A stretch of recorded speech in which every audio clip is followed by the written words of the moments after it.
Hi, my name is Max. I'm 33 years old, and I swear my little brother Devin was born wearing an invisible crown while I showed up holding a time card. From the moment we could both walk, every adult in the room seemed to agree that my job was to lift Devin onto the throne and pay for the polish. If you've ever been the responsible one in your family, give me a shout in the comments. Where are you watching from, and does this family script sound familiar? I still remember the first yard I mowed for money, a crooked half-acre behind Mrs. Lander's place where the grass grew waist-high by June. I was 12, pushing a sputtering mower Dad picked up at an auction for $10. Blisters blooming on my palms, sunburn baking my neck, I pocketed my first $40 and headed home proud as a rooster. Devin, 9 at the time, met me at the kitchen door twirling a brand-new handheld game console he'd begged from Mom because all the cool kids have won. My sweaty cash was barely out of my pocket before Mom launched into how Devin would feel left out at school if he didn't have the same gadget. Guess where my $40 went? Spoiler, not into my piggy bank. That was the pilot episode of a series that ran for 2 decades. Lesson 1 landed early. Love inside a family can be unconditional, but money never is. Someone always writes the check. Fast forward to freshman year of high school. I'd been stacking shelves at Lakeside Grocery for a year by then, chasing overtime whenever my manager glanced away. My goal, a battered pickup listed for $900 in the church newsletter, half primer gray, half rust, entirely freedom. Devin, on the other hand, wanted to attend Video Creators Boot Camp, a week-long retreat promising to transform him into the next big streamer. Cost, $900. Exact same figure, different dreams. Mom cornered me in the laundry room the night before I planned to hand the seller my cash. She led with small talk. Did you finish your geometry homework? Then pivoted so smoothly I barely noticed. Your brother's terrified he'll fall behind his friends, she whispered, folding towels like it physically hurt. You're the older one. You understand sacrifice. She pressed my calloused knuckles between her manicured hands until the money floated over to hers like a stage trick. Devin returned from camp with a swag bag of merch and a highlight reel of pool selfies. That truck, probably sitting in a scrapyard right now, still waiting for me. Reflection break. What was the first big thing you saved for? Did you get it, or did someone talk you out of it? Let me know below. Looking back, our household worked on simple physics. Devin's wants expanded to fill the space my effort created. Birthdays painted the clearest contrast. On his 13th, there were laser tag passes, neon cupcakes, and a rented DJ who played the same bass-heavy track until the neighbors complained. My 16th, a homemade sheet cake and Dad patting my shoulder with a "that's my workhorse." He meant it as praise, but a workhorse is still a horse hitched to someone else's wagon. By senior year, I'd found my path in HVAC, heat pumps, compressors, the elegant logic of airflow. It wasn't glam, but it was solid. Meanwhile, Devin cycled majors, music business, sports management, crypto economics. Yes, that was a thing for 5 months. Each switch arrived with new fees, new books, and a new call from Mom. He looks up to you, Max. You know he struggles. Translation, power up that debit card, big bro. I'd love to tell you I pushed back then, but I didn't. Part of me feared losing the tiny slice of approval I got for being the reliable son. The first time I questioned the endless handouts, Mom dropped her ace. Family takes care of family, or will you be the one who doesn't? Guilt, guys, is the cheapest currency. You can print it at home and it spends everywhere. Lesson 2. If you don't set a price on your kindness, someone else will decide it's free. College came and went. Well, mine did. Devin's lingered like a soap opera renewal. I finished my associate degree in applied engineering and landed a tech gig at Frost and Flow Refrigeration. Devin, flunked out, re-enrolled, flunked again. Each time he landed on academic probation, my phone lit up like a slot machine. I wired tuition installments while balancing on rooftop units hotter than a skillet, the sweat in my eyes mixing with the knot in my stomach. You'd think the resentment would have boiled over, but it simmered quietly, flavored with rationalizations. He'll pay me back when he finds his calling. I'm single, I can spare it. What's a brother for? If anyone pushed pause right then and asked, Max, how much have you given? I couldn't have answered. I never kept receipts on emotional debt. One winter night at 24, shivering in an attic tracing a Freon leak, I got a text photo from Devin. Him in front of a leased BMW, keys flashing like diamonds. Caption, big moves, bro. No mention that I'd co-signed the loan 3 months earlier because his credit was temporarily messed up by a glitch. Standing in blown-in insulation, nose numb, I realized there were 2 realities, Devin's Instagram world and my crawlspace world, and only one of us was sweating. Here's a question. Who in your life keeps warm using your hard work as their firewood? It can be a sibling, a partner, maybe a friend. Identifying them is step one. Deciding what to do comes later. The next few years blurred into rinse and repeat cycles. Emergency rent, bounce check. Visionary startup needing seed cash. My paychecks transformed into his lifeboats. Meanwhile, the trade chewed my body, torn rotator cuff, wrists braced in bandages, knees that creaked loud enough to announce me before I walked into a room. Devin's biggest injury seemed to be a sunburn from a failed drone filming venture in Malibu. Parents' Day at my community college still makes me laugh, dark humor, but humor. I won top apprentice in a statewide HVAC competition. The auditorium echoed with applause as I shook the presenter's hand. My seat in the crowd, empty. Mom had chosen to attend Devin's intramural soccer match. He played 5 minutes, subbed out, took selfies. Dad went along wearing a foam finger. They texted later. Sorry we missed it. You know how much your brother needs us. I stared at the trophy in my lap, metal cold against my calluses, and realized recognition is cheap if the people you crave it from aren't buying. I'd like to pretend I stood up then, but change rarely happens during the first breach. It's the 1,000th cut that forces surgery. By the time I hit 30, the physical grind of the job matched the emotional grind at home. Summers were 60-hour marathons inside attics hotter than ovens. Winters were midnight calls in neighborhoods where my breath froze before my words. Every time my phone buzzed, I braced for a compressor alarm, or my mother. Yet beneath the exhaustion, a stubborn pride grew. I could walk into any building and make the air breathable. Power on, read pressures, diagnose, fix, the opposite of Devin's chaotic entropy. Maybe that's why Mom's constant line, "He looks up to you," stabbed deeper. What exactly was he looking up to? My wallet, my willingness to stay silent. Lesson 3. Pride in honest work doesn't pay the bills, but it fuels the courage to ask who you're really working for. One rainy Thursday, strange how pivotal days start ordinary, I sat at my kitchen table wrestling monthly expenses. Coffee gone cold, bank app open, numbers glaring. Curiosity came first. How much have I actually spent on Devin? I pulled statements, scrolled, added. At $70,000+, the math stopped feeling abstract. That was a down payment on a building, a business I'd dreamed of but never dared. My stomach flipped. My finger hovered over the final equals like a detonator. Just then Devin called, voice bubbly. Bro, small favor, I'm short on my credit card this month, but it's only because I'm about to close a deal. You'll get it right back. His tone carried certainty, like the sun would rise precisely because he said so. Something inside me cracked, not snapped, cracked like ice before it shatters. Yet I still said, sure, man, because old habits grip tight. After hanging up, I pressed my forehead to the table. A single thought whispered, am I helping or am I hostage? Which camp are you in with the people you rescue, hero or hostage? That night I slept badly, dreams full of metal cabinets collapsing, wires sparking. I woke before dawn, sat on the porch breathing in cold air. The streetlights cast yellow halos on rain-slick pavement. Everything was quiet except my pulse, counting a truth I'd ignored. I wasn't Devin's brother, I was his subscription service. Moral flashes rarely arrive with brass bands. Mine tiptoed in on tired feet. Boundaries aren't walls to shut people out. They're doors you lock until they knock with respect. I wish I could say I marched inside and drafted a manifesto, but I didn't. I made coffee, loaded the truck, and drove to a school where the heat was out. Kids needed warmth, simple.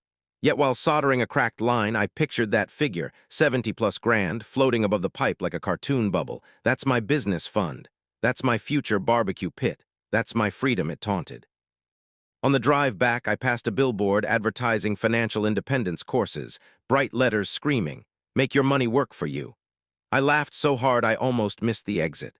My money was working all right, doing overtime for Devin Industries, headquartered in Fantasyland. Later that week, Mom called, voice sugary. Just checking in, how's my hard-working son? I braced. She pivoted seamlessly. Devin's tuition is late, sweetheart. You're doing well, right? My mouth formed yes out of muscle memory, but my throat held it hostage. Silence stretched. Max, she pushed. You there? I was, but something else had left, maybe the guilt. I mumbled I'd call back, hung up, stood in my living room hearing only the hum of the fridge, cold and decisive. Final reflection for today. When did you first realize a loved one saw your kindness as unlimited credit? Did you draw a line, or are you still searching for the chalk? Drop your story. I read every one. That's where this chapter closes, though at the time I didn't know a fuse had been lit. The number in my bank app stayed the same, yet everything felt different. Turns out the loudest explosions begin with a whisper, enough. I pulled my service truck into the circular drive of the Willowmont Country Club half an hour late, engine ticking from the uphill climb, uniform shirt still damp across the shoulders. A 12-hour emergency call at Sunnybrook Retirement Home had wrapped only 40 minutes earlier, and I'd sped straight here on a stomach full of lukewarm vending machine coffee, because Tara's 10th birthday invitation had been thumbtacked to my fridge for weeks. I'd promised her I would come. Promises are currency, kids, actually cash. Through the windshield, I could already hear the telltale thump of rented speakers. Spotlights played over an arched banner, TARA's Decade of Magic, and beyond the tall glass doors, chandeliers glittered like upside-down bonfires. The parking lot shimmered with European paint jobs. My F-150, chalked and dented, looked like a mutt in a pedigree show. I killed the engine, massaged my lower back, and cracked the insulated lunch cooler riding shotgun. The Gatorade inside was as warm as bathwater, but the sugar clanged against my empty gut, so I downed half, wiped my mouth, and checked my reflection in the rear view. Sooty smudge on the chin, copper streak of coil grease along the left forearm. I spat on a rag, scrubbed both, shrugged, good as it was going to get, then grabbed Tara's gift from the dash, a box set of adventure novels she'd been raving about during our last FaceTime. Inside the foyer, chilled air hit me like a brand new skin. Gold balloons formed the number 10 across an ice sculpture shaped like a unicorn. Tables groaned under pastel macarons and sushi towers. A magician in a glitter vest practiced card flips beside a chocolate fountain taller than he was. Everything smelled of melted money. Devin spotted me before I cleared the doorway. He strolled over with that effortless swagger expensive tailoring buys. Slate gray suit, watch polished enough to flash paparazzi glare, hair gelled into gravity-defying compliance. His grin held practiced surprise, like he'd actually doubted I would show. "Max," he drawled, eyes sweeping my work boots, my calloused hands gripping pink wrapping paper. "Man, you look committed to the blue-collar aesthetic." He pronounced aesthetic as though auditioning for a TED Talk. Behind him clustered 3 loafers and cufflinks clones from his latest entrepreneurial orbit. They laughed on cue, clutching lowball glasses of something amber and smoky. I forced a half smile. Emergency call, no time to change. Devin clapped my shoulder hard enough to pinch a nerve. "Dedication, love that for you, bro. Come meet the guys." We threaded between linen-draped cocktail tables. Every few feet he paused to relish a greeting, air-kissed moms who twirled diamond bracelets, dads in golf club blazers gripping my hand while searching my name tag like a price sticker. I kept Tara's present tucked under my arm like a football. Near the buffet, a knot of corporate haircuts circled a barrel table. Devin slid in, making space by nudging me forward. "Gentlemen, this is my big brother Max," he announced, emphasizing big, as if I were a beer gut stereotype at a tailgate. "He's the HVAC magician who rescues your AC when the universe decides you deserve to sweat." The tallest man chuckled. "So you're the reason my server room didn't melt down in July." I opened my mouth to respond, but Devin waved me off. "He's being modest. The kid's a mechanical savant, likes to tinker with compressors instead of crypto." Another laugh. "Blue-collar roots keep him humble, right?" A burn flared behind my ears. "Kid, he's 3 years younger, and blue-collar isn't a punchline." Still, I swallowed the retort. Tara first, pride later. Devin shifted gears, recounting a Scottsdale golf trip with these same companions. International business deals, potential IPO, his every sentence oiled with potential wealth about to crystallize. Between stories he peppered in jabs, how I never have time for leisure, how tradesmen age in dog years. The entourage lapped it up, maybe because mocking sweat tastes sweeter when you're sipping 12-year scotch. I edged back, scanning for my niece, and finally spotted Tara near the dance floor, navy party dress twirling as she compared glitter bracelets with friends. Her face lit when she saw me. I broke from the circle, ducking past waiters balancing champagne flutes, and handed her the wrapped box. She tore it open, eyes widening. "Uncle Max, the Lost Sisters saga, thank you." She hugged me tight, oblivious to the silk and sequin etiquette floating around us. That hug reset the entire night, worth every rooftop sunburn, every pre-dawn service call. Then Devin's voice ripped through the music. "Books, seriously, bro, cash is king at this age." His smirk telegraphed the punchline to anyone listening. "But hey, knowledge is power, right?" He winked at Tara's mother, Cassidy, who managed a polite smile that didn't reach her eyes. Reflection break, ever given a gift from the heart only to have someone question its price tag. How did you handle that moment? Drop a story, I know I'm not alone. Cassidy whisked Tara toward the magician, whispering thanks over her shoulder. I turned, maybe to confront Devin, maybe to escape, but found myself absorbed back into his orbit. He wanted introductions to a fresh pair of financiers.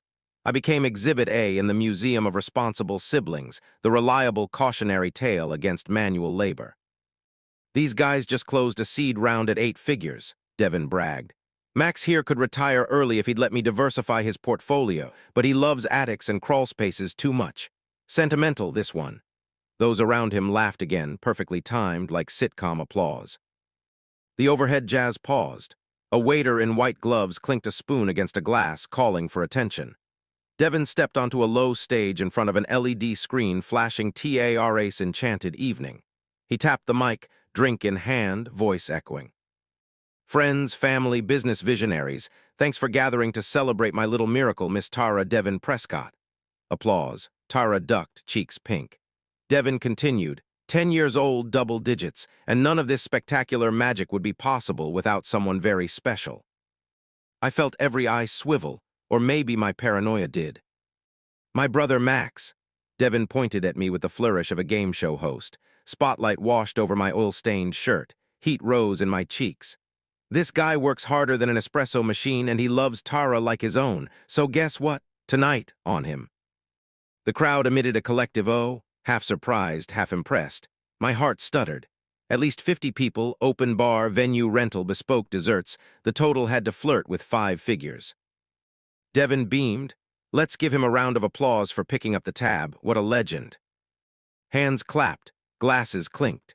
In the roaring noise, I heard only a single sentence whispered by Shame, not like you have anything else to spend it on. Because that's what he used to say when late-night Venmo requests popped up. My bank account was his petty cash drawer. I didn't move, couldn't. My pulse crashed like a loose drum. Somewhere in the balcony, a confetti cannon fired, showering the dance floor in metallic hearts. Time slowed, as it tends to when rage mixes with clarity. I saw Mom across the room nodding proudly. Of course Max could cover it. He always did. I saw Dad fist bump a golf buddy as though generosity were a genetic trait Devin had inherited by proximity. I saw Cassidy study my face, confusion knitting her brow, a crack in the porcelain of her perfect hostess expression. Devin hopped off the stage, swagger dialed to full. He took a bow beside me. Relax, bro, you'll expense it. Tara's only 10 once. My voice came out low. We haven't talked about this. He waved the comment off like a lazy fly. Details. We'll square up tomorrow, swipe the card at the bar. You've got miles to burn, right? That smile, white, straight, surgically unflappable, was the last straw. All those years of knuckled roofs and refrigerator-size compressors compressed into a single, undeniable truth. Devin didn't respect me because I'd taught him not to.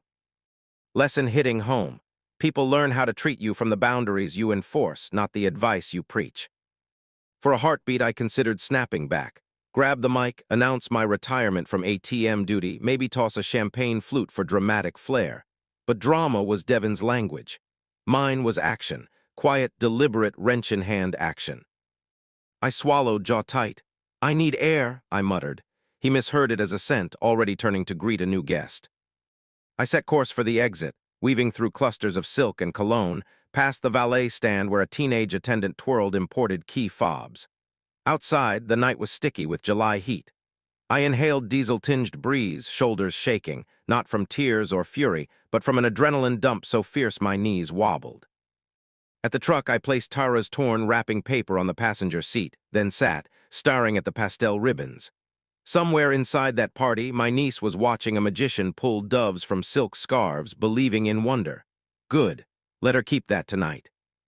I pulled out my phone. The Bank First app glowed.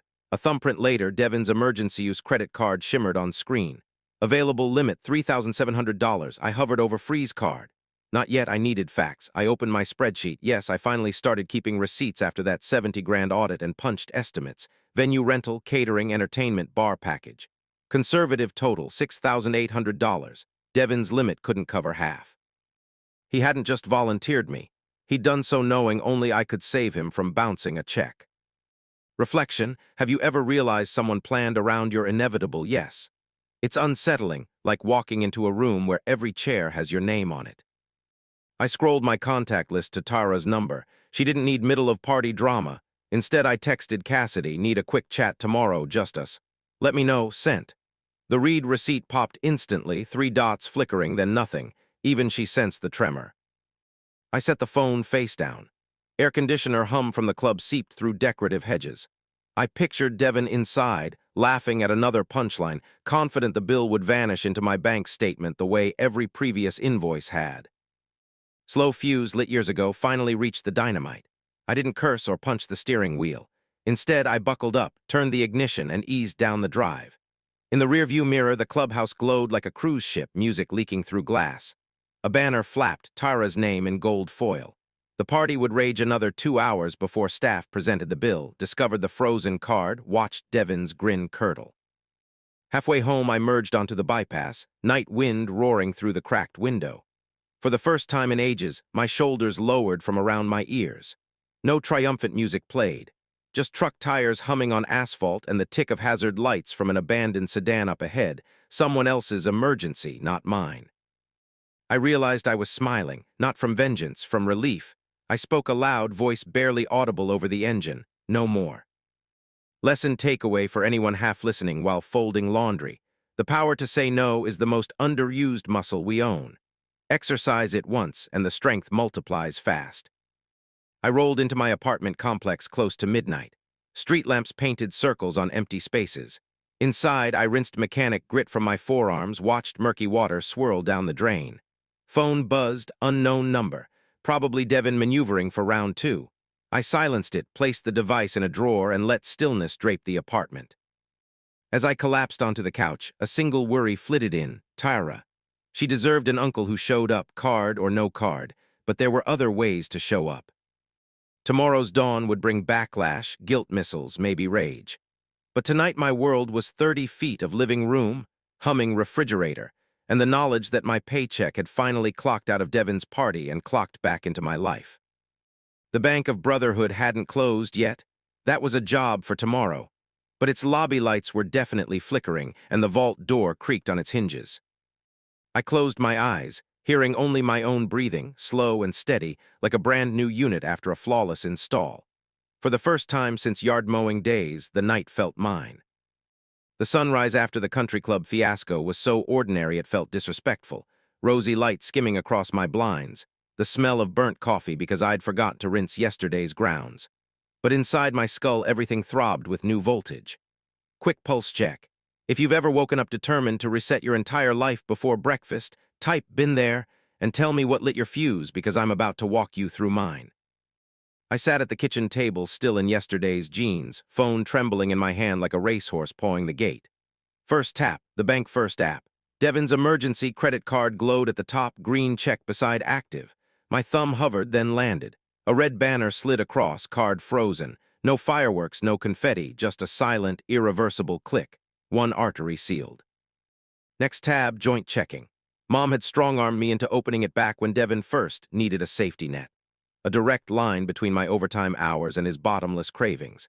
I navigated the menus the way a tech traces refrigerant leaks, methodical, emotionless. Close account, confirm, are you sure? Yes, I'm sure. The bank promised an email within 5 business days. I wanted a ceremonial gong right then. Auto-pay docket came next, 200 monthly labeled Tara activities. It had begun as soccer fees, then ballet, then something called STEM Ninjas. Lately it landed on the 18th like clockwork whether Tara had a class or not. Delete auto-pay, confirmation again. I breathed out, only then realizing I'd been clenching every muscle from neck to ankles. Lesson surfacing already. Real freedom rarely arrives with a flourish. It shows up looking like an administrative chore. By 8 a.m. the phone erupted. Devin first. Unknown number because I'd blocked the standard one at midnight.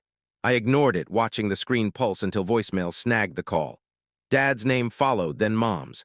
I turned the device face down and focused on the mundane rhythm of morning, spoon scraping oatmeal pot, kettle hiss, the satisfying thunk of a fridge door sealing.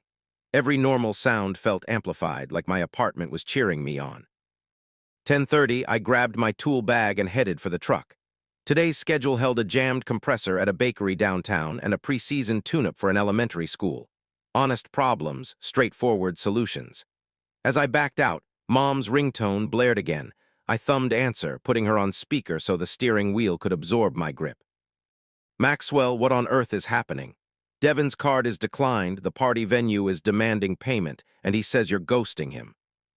I merged into traffic, let her words rattle the cab for a beat. Mom, I told Devin I never agreed to fund that party, I said, calm, flat like reading gauge pressure.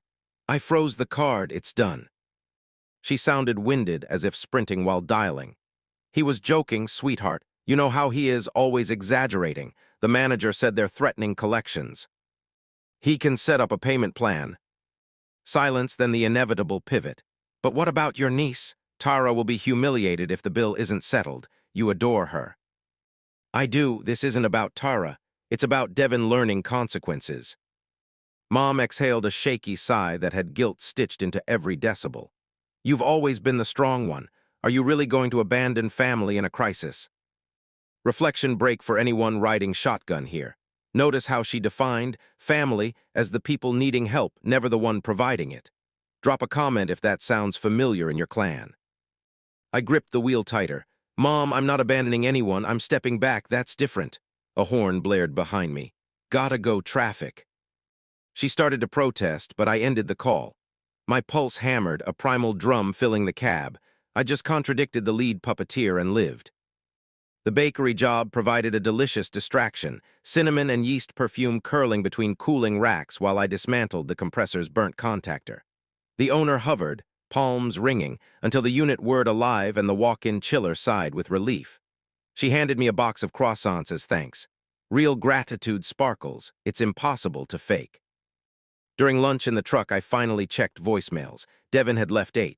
The first 2 were feigned confusion, the next 3 outrage, the rest a toxic cocktail of pleading and blame. One line stuck out. You think you're better than me because you crawl through ducts. Without me, you wouldn't know how to invest a dime. I barked a laugh that startled a pigeon on the windshield. Invest. My retirement plan had been plugging holes in his lifestyle.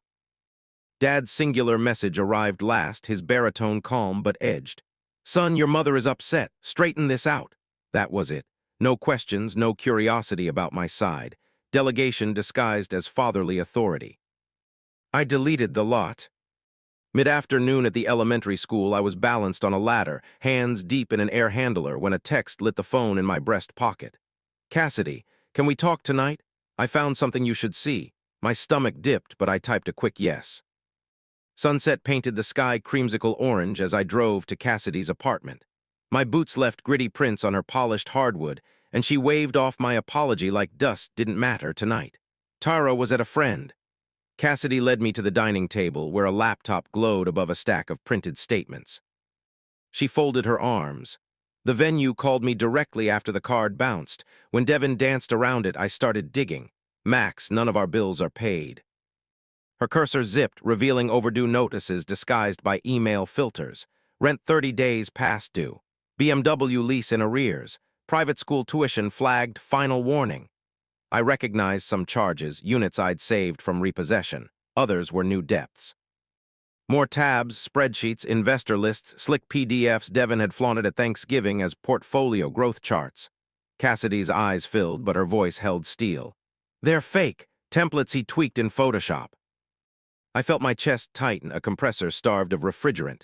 Cassidy clicked one file, an infographic showing seed money funneling through an LLC. She zoomed, the supposed bank watermark repeated in a tiled pattern. Amateur hour forgery. She rubbed her temples.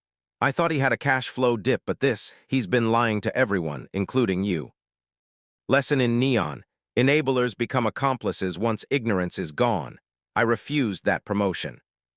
I exhaled. Thank you for showing me. I froze the card this morning. I'm done covering for him. Her shoulders slumped, half relief, half grief. I'm filing for separation. Tara deserves stability. Devin won't face me. Maybe he'll hear you. I shook my head. He needs reality, not another bailout. I'll be there for Tara in any way that doesn't involve bank transfers. Cassidy nodded slowly, a tear escaping despite her resolve. I pulled a scrap of paper from my pocket. HVAC invoices usually lived there, scribbled my personal cell underlined. Call anytime for her or for yourself. Back in the truck, I stared at the steering wheel while an internal seismograph traced aftershocks.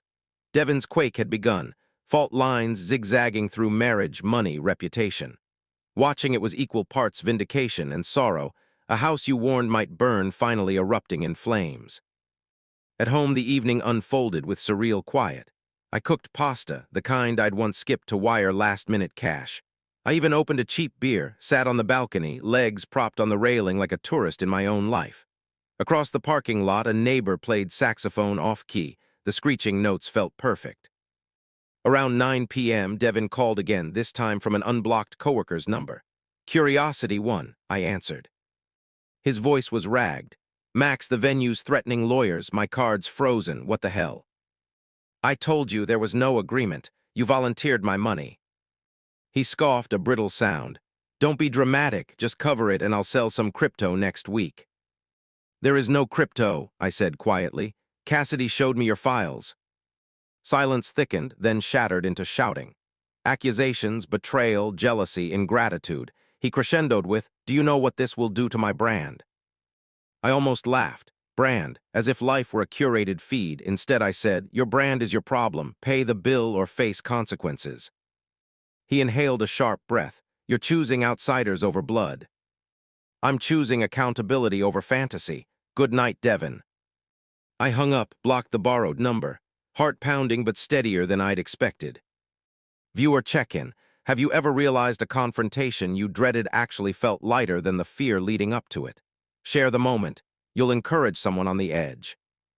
The guilt storm hit full force the next morning. Mom at 6:12 a.m., voice messages alternating between sniffles and scolding.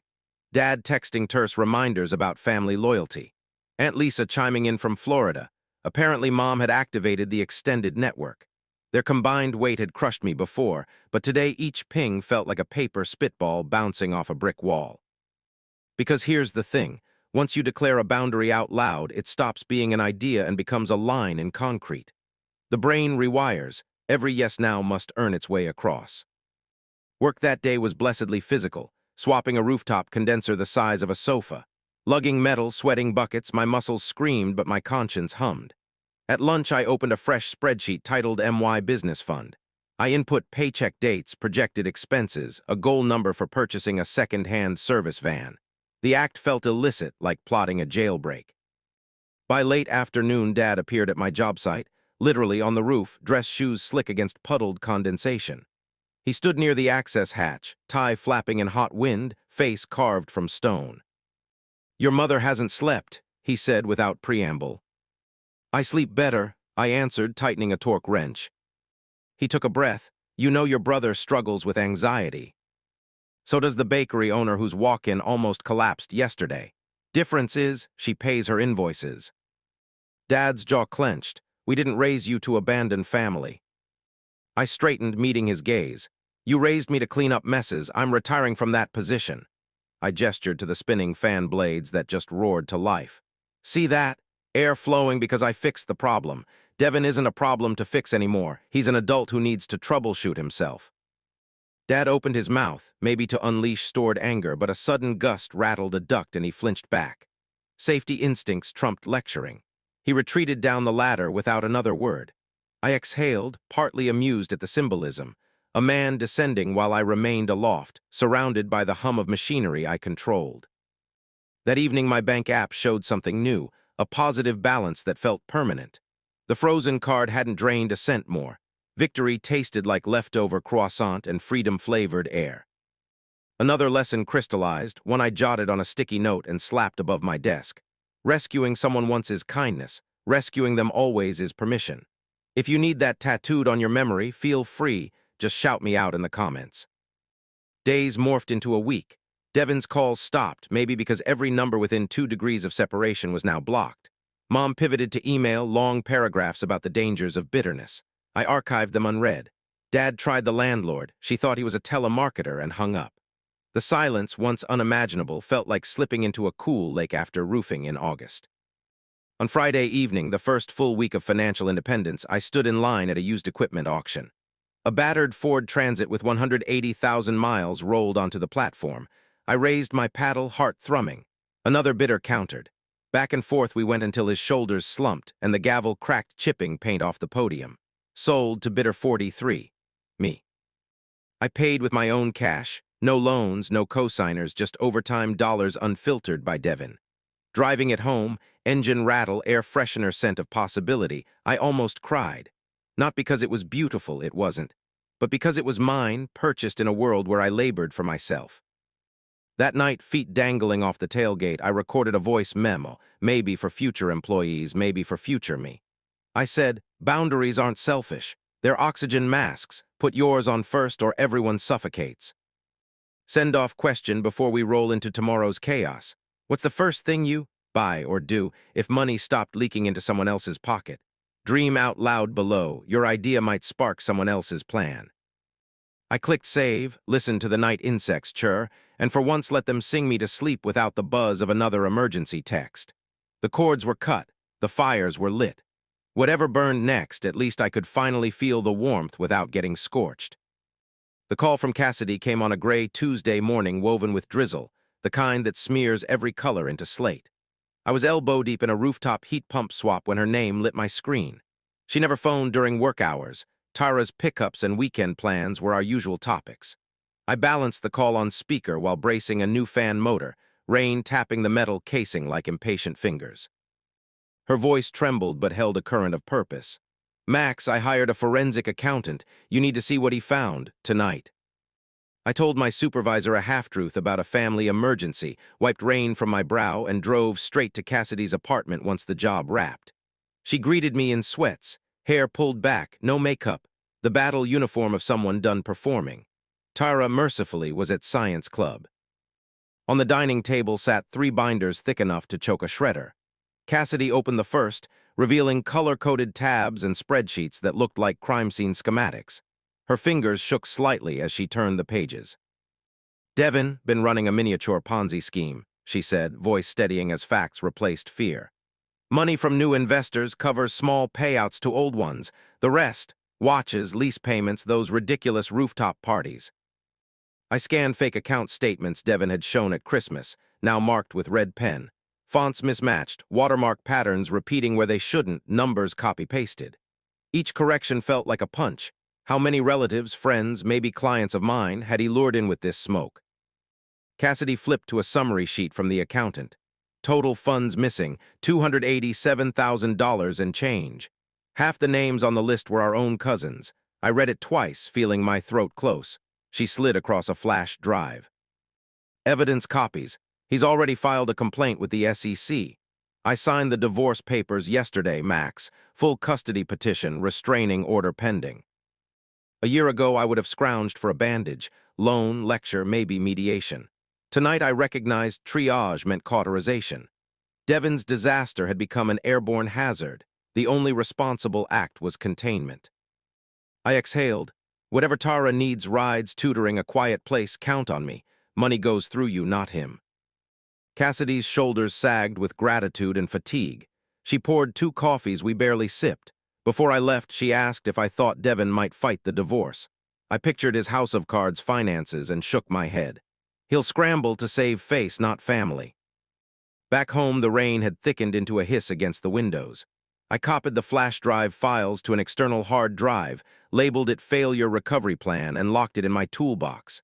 Strange how protecting yourself sometimes feels like servicing equipment. Inspect, isolate, secure.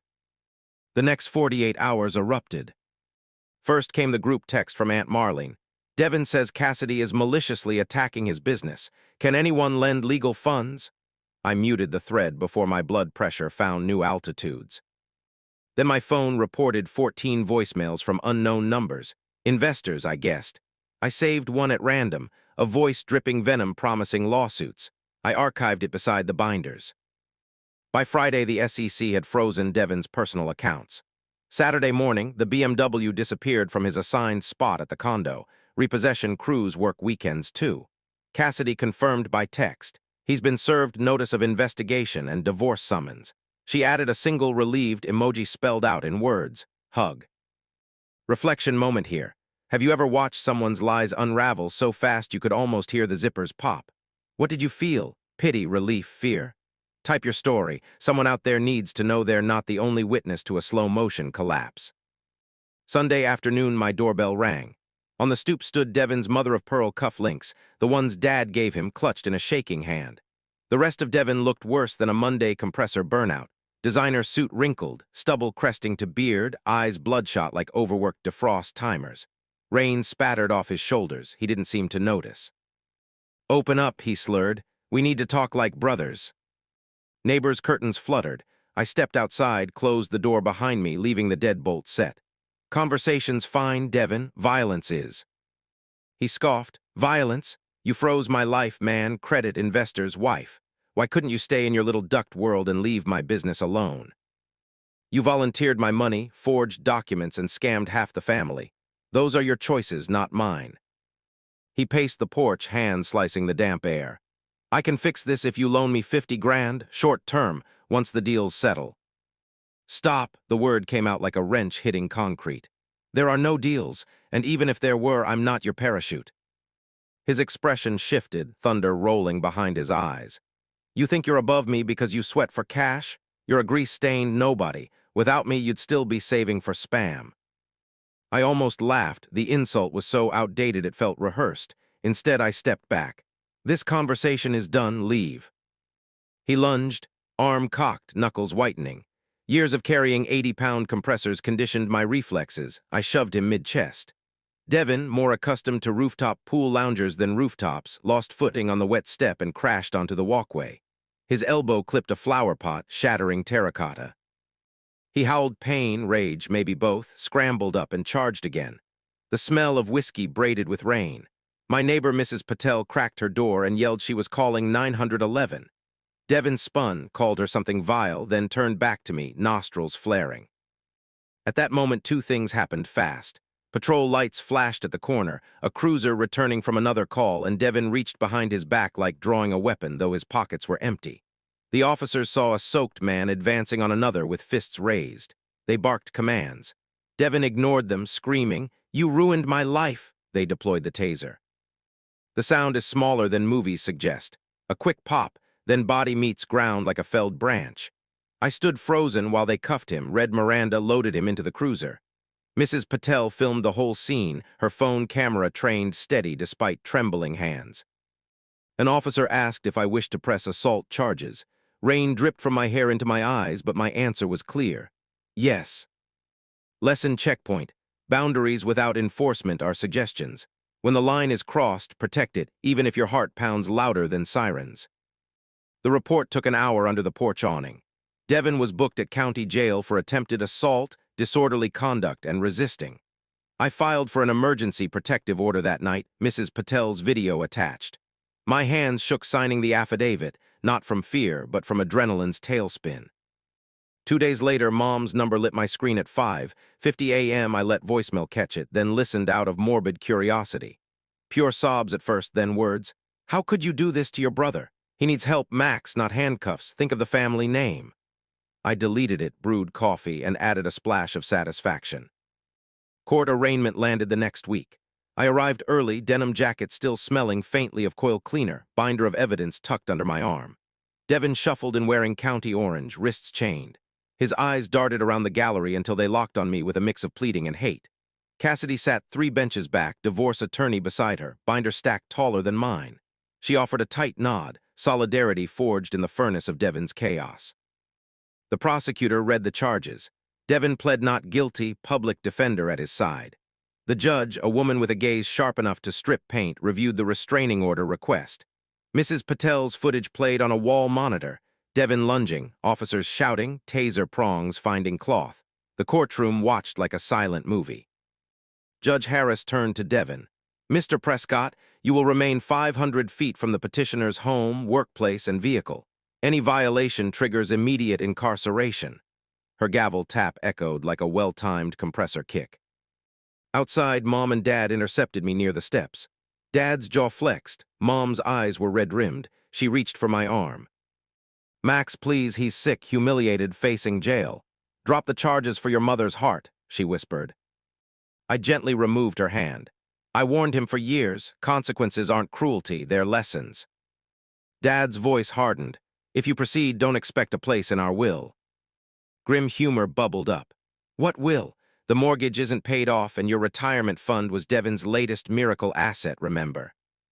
His face blanched. Mom started to cry in earnest. I stepped aside, letting them pass. Reflection question for anyone replaying family ultimatums in their head. When relatives weaponize inheritance or approval, do they love you or your compliance? Share your take. Someone's deciding right now whether to obey or opt out. Weeks spiraled into legal whiplash. The SEC subpoenaed Devin's records. Cousins filed a civil suit for restitution. Cassidy's lawyer secured an emergency financial freeze, ensuring Devin couldn't liquidate anything before division. My restraining order was upheld. Devin's probation required anger management classes and weekly check-ins. Parents turned to extended family for sympathy and found the well dry. Too many relatives had skin in the Ponzi game. Aunt Marlene texted me an apology. "Should have listened sooner. You good?" I replied with a thumbs-up spelled THUMBSUP because a picture felt childish and a novel felt unnecessary. On my side, life clarified. I finalized the purchase of a second service van, hired Gabe, a laid-off tech who'd been juggling 3 gigs. Weekly revenue doubled inside a month. The first Friday payroll cleared without a hint of overdraft. I stood in the break room of our rented garage space grinning at 2 employees munching donuts. They didn't know the backstory, just that their checks wouldn't bounce. One humid evening, Cassidy called, voice lighter. "Tara wants to invite you to her school's STEM fair. She built a solar oven. No donation request, promise." I laughed, warmth flooding my chest. "Wouldn't miss it. Tell her I'm bringing marshmallows for a test run." As I hung up, a thought flickered. The best support I could give Tara wasn't cash. It was presence, stability, proof that adults can draw lines and still show love. A lesson worth engraving somewhere. Money solves problems until money becomes the problem. Character solves them even when money's gone. Late that night, I sat on my tiny deck, feet on the railing, city hum below. Lightning flickered on the horizon, but my mind was quiet. No mental back-of-the-envelope math trying to cover Devin's next disaster. Just plans for marketing flyers, a dream about training apprentices free of student loan traps, and the sweet anticipation of Tara's face when we'd melt our first porchlet s'more in her science fair oven. A final question before I sign off for the night. If the person draining your bank balance and peace of mind vanished tomorrow, what possibility would sprint through that open door? Picture it, type it, give it oxygen. Promise yourself it deserves room to breathe. Distant thunder rolled, but the air on my deck smelled like ozone and beginnings. Devin's storm could rage wherever he'd made landfall. I was busy building something that wouldn't topple when the wind changed. The kind of structure measured not in borrowed dollars, but in boundaries set, lessons learned, and the quiet power of saying and meaning, no. 6 months can feel like a lifetime once you stop bleeding time and money into someone else's sinkhole. Mine began the morning the county clerk stamped my new company papers, Max Air Heating and Cooling, LLC. The name looked almost too clean, letters squared against white just waiting for sweat stains and coffee rings. I snapped a photo of the certificate, sent it to Gabe and Lita, my 2-person crew, and slid it into a cheap frame on the shop wall. The frame mattered less than what it guarded. Proof that the ladder I'd climbed for other people now leaned against a building I owned. Day 1 of operations, we rolled the 2 battered service vans onto Maple Avenue, logos still magnets until I could afford real paint. Gabe drove the Transit I'd bought at auction. Lita, fresh out of trade school, followed in my F-150. I led in the flagship, a 10-year-old Sprinter whose dashboard rattled like loose change. Yet the engines hummed with a kind of optimism money can't fake. Our first customer was the Maple Glen Community Center, a sprawling brick labyrinth where kids practiced dance routines in one wing while senior citizens played bingo in another. The director met us with a clipboard full of exclamation points. Cooling failure, rising temps, urgent recital that evening. I crouched beside the rooftop unit, gauges clipped, the whir of fans drowned beneath the director's anxious chatter. Within 40 minutes, Gabe had swapped a seized blower motor while Lita tightened wire lugs I'd nearly missed. The unit spun back to life, ducts exhaling blessed cold. The director's eyes watered, maybe sweat, maybe relief, and she pressed a check into my hand exactly 5 minutes after we'd invoiced. No bro discount, no installment chatter, just payment for work delivered. I drove away feeling lighter than I had in years because the income meter now pointed forward, not sideways into Devin's debts. Reflection break. When was the last time you got paid for something that felt purely yours with no strings attached? Shout out that moment. You deserve to relive it. The business grew in increments that felt like personal milestones. Week 3, I sprang for printed vinyl logos, blue letters swooping over a snowflake and sun, slapped them on the vans under a street lamp at dusk. Week 5, our Yelp page posted its first 5-star review. Showed up in a heat wave, fixed it same day, fair price. I read it out loud in the break room, trying to hide the grin stretching ear to ear. Lita rolled her eyes, 23 and already cooler than Freon, but she was smiling too. Revenue climbed, but life stayed humble. I still lived in the same 2-bedroom walk-up, still brewed discount coffee, still rotated my work shirts until fabric thinned like rice paper. The difference was each of those shirts represented hours invested in a dream that finally paid me back. Then came the June day Tara called, voice crackling with excitement. "Uncle Max, our STEM fair is Saturday. My solar oven hits 280 degrees. She needed a taste tester, she said, someone brave enough to risk charred marshmallows. I cleared the calendar without hesitation. Saturday arrived sunhammer hot, perfect for solar ovens but terrible for necklines. I parked the freshly wrapped Sprinter outside the middle school gym, logo gleaming. Tyra spotted it first, sprinted over in canvas sneakers painted with galaxies. She dragged me to her station where a pizza box lined with tinfoil-baked s'mores on a cut glass thermometer. Cassidy stood nearby with a half-smile that spoke volumes. Relief, pride, exhaustion. Devin's trial date loomed 2 counties over. He'd pled out to avoid prison, now wearing an ankle monitor and clocking call center hours. The arrangement granted Cassidy full custody and Devin supervised visitation once he'd completed restitution payments, which, given his income, might finish about the same week the sun burns out. Tyra opened the oven lid with tongs. Temperature peaked at 305, ready. Chocolate oozed over graham crackers. She watched my first bite with the intensity of a lab technician. I intentionally smacked my lips like a food critic. 5 stars, might hire you as company chef. She beamed, and that smile was worth every frozen credit line. Cassidy caught me on the bleachers later. "Thank you for showing up, Max, means the world to her." She hesitated, then handed me a folded document. "Temporary guardianship papers allocating medical decision rights to you if Devin does something stupid again, just in case. Review them when you're ready." My throat tightened. A year earlier, every form in Devin's orbit involved me guaranteeing loans. Now I was signing up for something that couldn't be measured in dollars, steadiness. I glanced at Tara explaining reflectivity to a judge, then nodded. "I'm honored." I signed before the rubber stamp ink dried. Lesson landing here. You can't buy trust with cash, only consistency. If that rings true, let me know what simple act rebuilt faith in your world. Your story might light someone else's way. July rolled in with heat indexes that turned attics into pressure cookers. We hustled nonstop, Gabe's step counter hitting 15,000 daily. One sweltering afternoon as we hauled a condenser into place above a fried chicken franchise, my phone buzzed with a restricted number. I ignored it. 10 seconds later, Gabe's phone rang, same prefix. Lita's rang next. Devin, I guessed, working through any contact he could still access. Late that night, I listened to his voicemail out of morbid curiosity. He sounded deflated, voice hoarse. "Max, I'm calling to apologize. I messed up. Could use some advice. Just talk." Gone was the swagger, the transactional tone. Yet the word loan hovered between syllables like a ghost. I deleted the message, not out of spite, out of salvation. Some doors must remain closed so the newly repaired foundations don't crack again. But I did jot a note in my journal. Yes, I'd started one cheap spiral notebook full of grease smears and musings. Forgiveness is a gift. Access is a privilege. The two are not the same. Perspective I wished someone had printed on a billboard years earlier. August delivered our biggest contract yet, upgrading the HVAC system in an independent living complex. 6-figure bid, 10 weeks of work, a chance to hire 2 more techs. I celebrated by splurging on actual office space, a former yoga studio with exposed brick and a skylight that leaked optimism.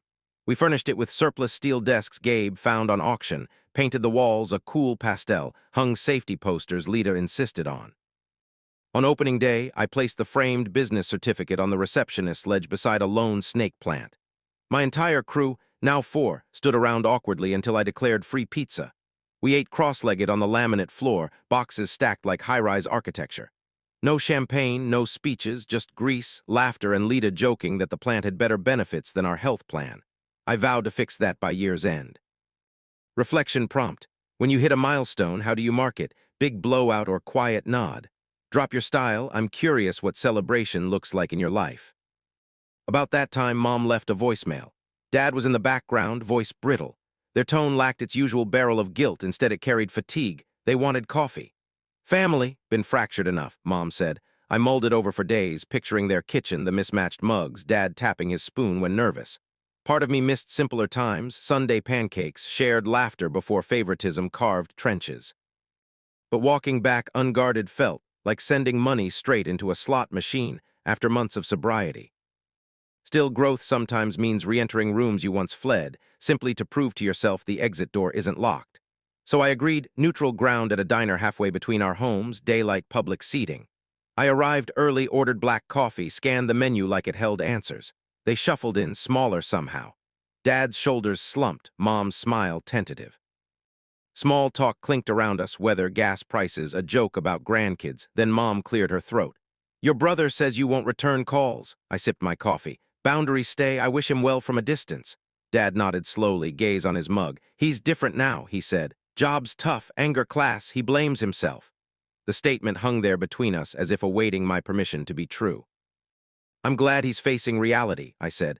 But my life is finally healthy, I can't jeopardize that. Mom dabbed her eyes. We understand, she whispered, and for the first time I believed she actually might. We parted 20 minutes later without drama.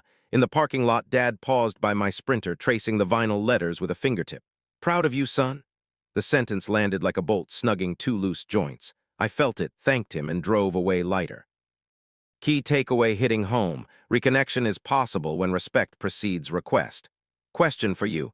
Have you mended a burnt bridge on your own terms? How did you ensure it didn't collapse again? September came with crisp mornings and lines of smoke drifting from tailgates. Football season, my favorite. I found myself at the high school stadium one Friday, Tara at my side, hot chocolate in mittened hands. Her other hand gripped a Maxair beanie I'd embroidered the night before. She wore it with the proud tilt of royalty. During halftime, she asked why Grandpa seemed less angry lately. Maybe everyone's learning, I said, including me. Leaves turned, contracts multiplied, and my knees no longer crackled quite as loud. Maybe because I'd started stretching, maybe because stress had stopped grinding them. One chilly evening, I locked the shop, glanced at the framed certificate, and beneath it noticed a sticky note Lita must have posted. Boss, thermostat sense confidence, keep the temp steady. I laughed, pocketed it, considered framing that too. On the anniversary of the infamous birthday party, I treated the crew to dinner at a mid-range steakhouse. Nothing extravagant, but cloth napkins felt fancy. Between bites, Gabe toasted the owner who never leaves us sweating alone. They gave me a gift, a custom thermostat faceplate laser-etched with our logo, and beneath it a single word, boundaries, set where the temperature would normally display. I swallowed past a sudden lump. This stays in the office lobby, I said, voice rough. Last reflection question for tonight. What single word would you etch onto the thermostat of your life? Something to signal whether you're overheating, freezing, or comfortably balanced. Post it below. Let's build a glossary of personal climates. Driving home that night, city lights blurred through windshield mist. I pictured Devin somewhere across town, headset on, reciting scripted apologies to irate customers. I felt no triumph, only a detached reminder. The universe rates service calls, too, and unpaid bills eventually shut down the unit. I parked, stepped onto my quiet porch, and listened to the hum of the neighborhood. Dogs barking, distant laughter, the rhythmic click of a ceiling fan next door. Ordinary sounds that once felt like background noise now struck me as proof of equilibrium. I unlocked the door, flicked on the hallway light, and there on the console sat Tyra's latest creation. A small ceramic sun oven glazed at the community art studio, lid reflecting kitchen fluorescence. A sticky note in her handwriting read, "For late-night marshmallow emergencies." I placed the laser-etched thermostat beside it, two tokens of a life rebuilt not on rescues but on reciprocity. A soft exhale escaped me. Somewhere along the way, no had become the scaffold that let better yeses rise into place. So here I am, 34, 2 vans, 4 employees, one niece who thinks engineers are superheroes, and a heart finally on speaking terms with peace. If you've ridden this whole ride with me, you already know the biggest lesson, but let's state it plain. Generosity without boundaries is charity that bleeds into self-sacrifice. Respect of self and others grows only in the soil fenced off by firm lines. Your turn. What boundary will you defend tomorrow so the life you're meant to live has room to breathe? Drop it in the comments, and remember, systems don't stay balanced by accident. They stay balanced because someone cares enough to adjust the thermostat.